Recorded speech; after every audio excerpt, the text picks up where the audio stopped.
जय श्री श्याम। सभी बच्चों के लिए आरबीएससी और सीबीएसई 12th अकाउंट का बैच स्टार्ट किया जा रहा है ऑनलाइन, फ्री ऑफ कॉस्ट है। अपना जो फर्स्ट लेसन है जिसको अपन कहते हैं इंट्रोडक्शन ऑफ पार्टनरशिप।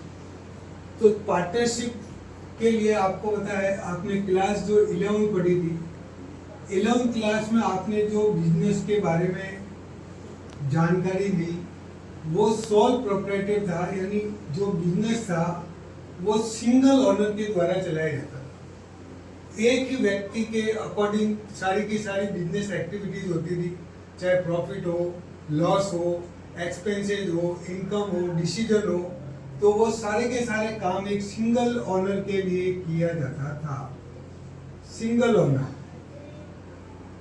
लेकिन इस सिंगल ओनर को कुछ प्रॉब्लम्स होती है। इसके पास लिमिटेड कैपिटल होती है, लिमिटेड मैनेजमेंट होता है, लिमिटेड मैनेजमेंट, अदर भी खूब सारी प्रॉब्लम्स होती है, अदर प्रॉब्लम्स। जब सिंगल प्रोप्राइटर यानी सिंगल व्यक्ति के द्वारा बिजनेस किया जाता है, तो सिंगल व्यक्ति जब बिजनेस करता है तो ऑल डिसीजन सिंगल व्यक्ति के होते हैं। सारा प्रॉफिट, लॉस, एक्सपेंसेस, इनकम इस एक व्यक्ति के लिए किया जाता है। लेकिन इसके पास जो प्रॉब्लम्स आती है, कैपिटल की प्रॉब्लम आती है, मैनेजमेंट की प्रॉब्लम आती है, अदर खूब सारी प्रॉब्लम, लॉस जैसे हो गया तो लॉस की वजह से बिजनेस को क्लोज करना पड़ जाता है। अगर घर में ऑकेजनली कुछ वर्किंग हो गई तो आपको बिजनेस बार बार डिस्टर्ब होता है। इन सब समस्याओं का सॉल्यूशन, इन समस्याओं का सॉल्यूशन किसमें आ गया? पार्टनरशिप के अंदर आ गया। तो इसीलिए सिंगल प्रोप्राइटर की जगह क्या ले ली? पार्टनरशिप ने ले ली। सिंगल प्रोप्राइटर की जगह क्या ले ली? पार्टनरशिप में। अब पार्टनरशिप में क्या होता है? 2 and more पर्सन। पहली कंडीशन पार्टनरशिप में चाहिए 2 and more persons, यानी मिनिमम मेंबर कितने चाहिए? 2 और मैक्सिमम कितने होने चाहिए? 50 अकॉर्डिंग टू पार्टनरशिप एक्ट 1932। ये इसकी पहली कंडीशन है कि जब भी आप पार्टनरशिप करोगे तो मिनिमम 2 मेंबर और मैक्सिमम 50 मेंबर्स होने चाहिए। सेकंड आपका जो है वो लीगल बिजनेस होना चाहिए। Second legal business.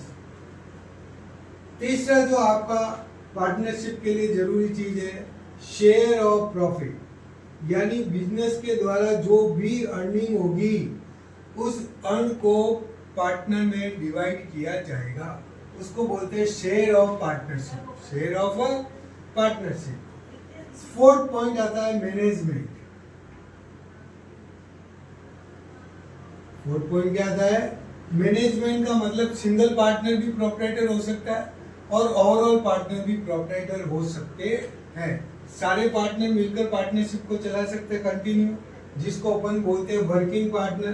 तो 2 तरह के पार्टनर होते हैं, एक तो वर्किंग और एक होता है नॉन वर्किंग पार्टनर। मैनेजमेंट के अकॉर्डिंग 2 तरह के पार्टनर होते हैं, वर्किंग और नॉन वर्किंग। वर्किंग पार्टनर का मतलब जो कैपिटल के साथ साथ मैनेजमेंट का काम करता है, और नॉन वर्किंग पार्टनर का मतलब केवल कैपिटल लगाता है और लास्ट डे जिस दिन प्रॉफिट डिस्ट्रीब्यूट होता है उसी दिन वो व्यापार में आता है, यानी किसी तरह का कोई मैनेजमेंट संबंधी कार्य नहीं करता। पांचवा जो पार्टनरशिप के अंदर होना जरूरी है वो है एग्रीमेंट। एग्रीमेंट, क्योंकि पार्टनरशिप में मिनिमम 2 मेंबर होते हैं, तो 2 मेंबर के बीच में कंसल्ट होना जरूरी है।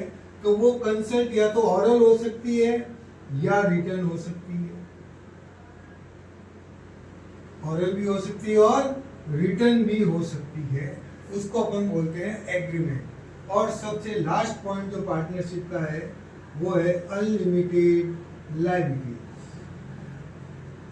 अनलिमिटेड लायबिलिटीज का मतलब फर्म का लॉस, यदि फर्म को लॉस हो गया है तो प्रत्येक पार्टनर को फर्म एसेट्स के साथ साथ अपनी प्राइवेट प्रॉपर्टी से भी लॉस कवर करना होगा, उसको बोलते हैं अनलिमिटेड लायबिलिटी। तो पार्टनरशिप क्यों जरूरी है? तो पार्टनरशिप जरूरी है solution of problems solve proprietor. Single proprietor की जो भी समस्याएं होती है उसके सॉल्यूशन के लिए अपन ने क्या किया? पार्टनरशिप की। पार्टनरशिप में क्या होना चाहिए? 2 and more persons, legal business, share of profit, management, agreement और अनलिमिटेड लायबिलिटी।